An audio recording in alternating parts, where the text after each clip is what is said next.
Get ready to have your mind absolutely blown, because today we're diving into one of the universe's most mind-bending paradoxes. We're talking about a metal so legendary, so impossibly strong and lightweight that it's practically the stuff of superhero legend. But here's the kicker. The secret to its nearly indestructible nature isn't making it stronger. Oh no, it's making it weaker. Seriously? Weaker. How in the actual cosmos does weakening titanium make it nearly indestructible? All right, let's just rip the Band-Aid off. Titanium, you know it, you love it, you probably think it's the ultimate symbol of unyielding strength, right? From jet engines to bone implants, from space shuttles to the most ridiculously expensive watches, titanium is everywhere. It's got that whisper-light feel combined with Iron Man levels of toughness. It resists corrosion like a champ, laughs in the face of extreme temperatures, and it's even biocompatible, meaning your body basically shrugs its shoulders and says, you do you, titanium, instead of trying to reject it.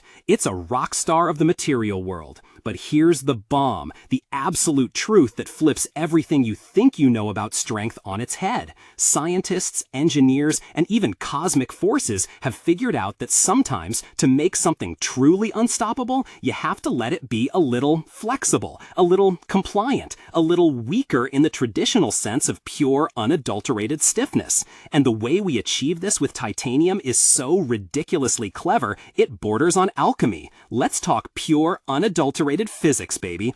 At its core, titanium is a metal, and like all metals, its strength comes from its atomic arrangement, its crystal structure.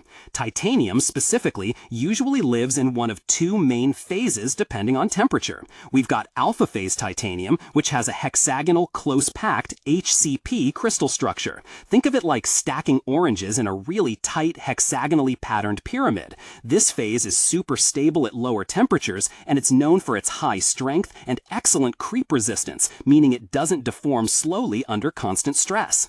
Then you've got beta phase titanium. This bad boy has a body-centered cubic structure. Imagine a cube with an atom at each corner and one right dead center. This phase usually shows up at higher temperatures, and it's generally more ductile, more formable, more squishy, if you will, compared to alpha.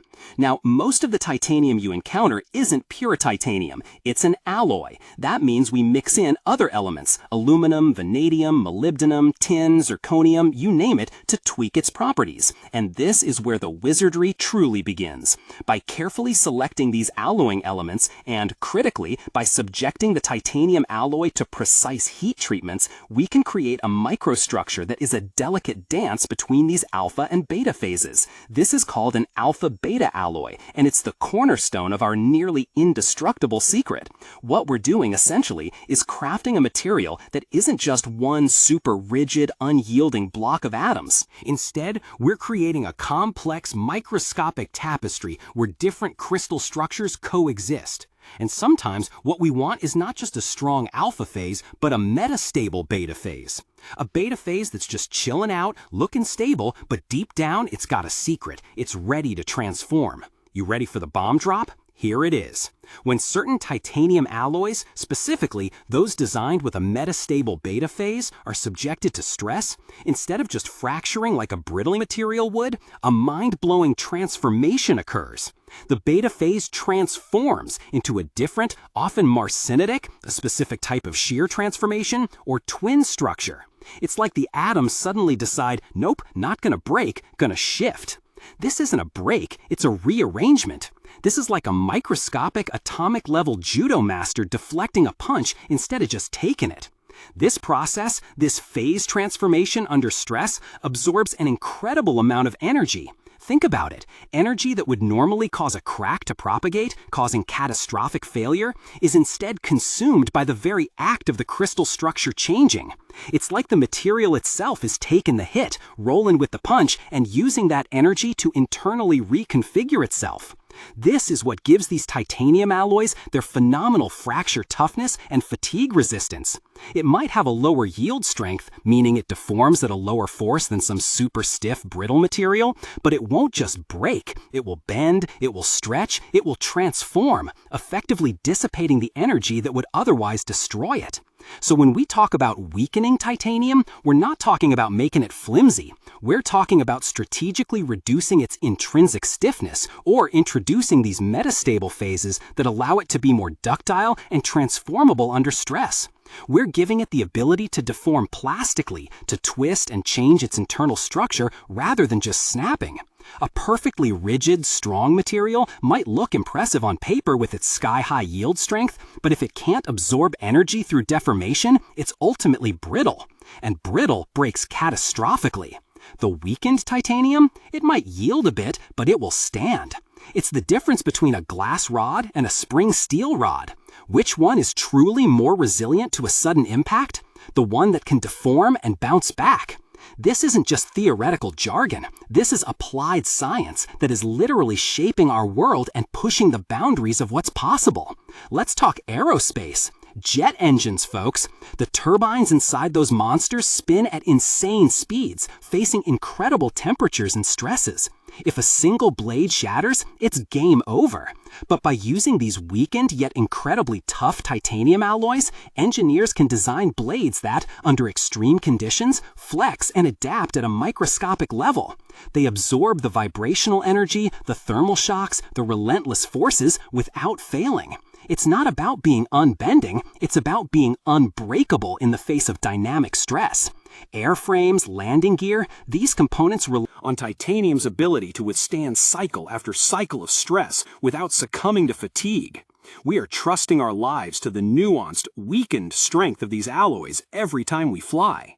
Now let's pivot hard into biology and genetics, because this is where titanium performs some of its most miraculous feats. Think about surgical implants, hip replacements, dental implants, spinal fusions. For decades, titanium has been the go-to material. Why? Because it's so damn biocompatible. Unlike most foreign materials that your immune system would immediately flag as an invader and launch a full-scale attack, titanium just exists. Your cells look at it and say, all right, cool. But here's the next level, the genetic bomb drop. It's not just that your body tolerates titanium, we've learned how to make titanium actively communicate with your cells. Through precise surface treatments, things like creating nanoscale roughness or applying bioactive coatings that mimic natural bone, we can essentially speak the language of your osteoblasts, your bone-building cells. The titanium, in its weakened form, meaning its lower elastic modulus is closer to that of bone, reducing stress shielding, allows the bone to grow into and around the implant. This process, called osseointegration, isn't just cells clinging on, it's a genetic instruction set in action. The presence of the modified titanium surface can literally upregulate genes in your bone cells that promote adhesion, proliferation, and differentiation, telling them, hey, this is a good spot, let's build some bone here. It's like the titanium is whispering to your DNA, coaxing it to integrate this seemingly foreign material as if it were part of you. The weakness here isn't structural, it's the flexibility that mimics natural bone, tricking your biology into full acceptance. It's mind-boggling. Your body, a masterpiece of genetic programming, is literally fooled into thinking titanium is a long-lost cousin. Speaking of origin stories, let's blast off into astronomy for a second. Where does all this incredible titanium come from? It wasn't just lying around when the Earth formed. Every single atom of titanium in your body, in that jet engine, in that watch, was forged in the heart of a dying star. Seriously, titanium is a product of supernovae. When massive stars explode in a cataclysmic burst, the conditions are so extreme, temperatures and pressures beyond imagination, that lighter elements fuse into heavier ones, way up past iron on the periodic table.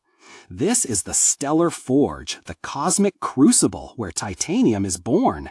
So, when we manipulate titanium here on Earth, we are, in a very real sense, continuing a process that began billions of years ago in the violent, beautiful death of a star. Talk about cosmic heritage. And its future in space? absolutely critical.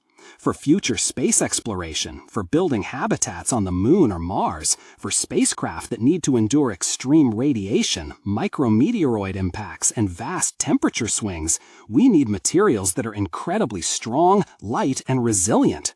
The very principles we're discussing, how to engineer titanium to absorb energy and resist failure through microscopic transformations, are going to be key. Imagine a Martian habitat built with weakened titanium that can gracefully deflect impacts from dust storms or even small meteoroids, where brittleness would mean catastrophic failure. We're talking about survival in the most hostile environments known to humankind, all thanks to a metal that knows how to roll with the punches. Finally, let's get psychological for a minute. Why does this whole weakening to strengthen idea feel so counterintuitive? Because our human brains are wired for simple cause and effect. More strength equals more strength. We want things to be rigidly strong, unyielding, perfect. But the universe and advanced material science laughs at our simplistic notions. It teaches us a profound lesson. True resilience often lies not in absolute rigidity, but in adaptability, in the ability to deform, to absorb, to transform without breaking. This paradox challenges our very perception of what strong means. It forces us to think beyond the superficial. It highlights the human ingenuity and curiosity that drives us to peel back the layers of reality to discover these hidden truths. The psychological impact of knowing that your hip implant or the wing of your plane is not just a block of brute force, but an intricately engineered system that gracefully manages stress through controlled molecular weakness is profound. It builds trust, not just in the material, but in the science and the minds behind it. It's a testament to the fact that sometimes the greatest strength isn't found in raw power, but in intelligent, adaptive design. So, let's wrap this up. We started with a crazy question: how does weakening titanium make it nearly indestructible? And the answer, my friends, is a symphony of physics, biology, genetics, and astronomy, all orchestrated by human curiosity. It's not about making titanium literally weak, it's about making it smart. It's about engineering its internal structure, its alpha and beta phases, to be inherently adaptive. It's about designing a material that, when faced with overwhelming force, chooses to transform, to dissipate energy, to bend but not break. It's a material that embodies the ultimate paradox. True strength isn't about being unyielding, but about being resilient. It's about knowing when to stand firm and when to fluidly adapt. From the heart of exploding stars to the heart of your body, from the depths of the ocean to the vacuum of space, titanium, in its weakened yet optimized forms, stands as a monument to this incredible truth. Mind blown, right?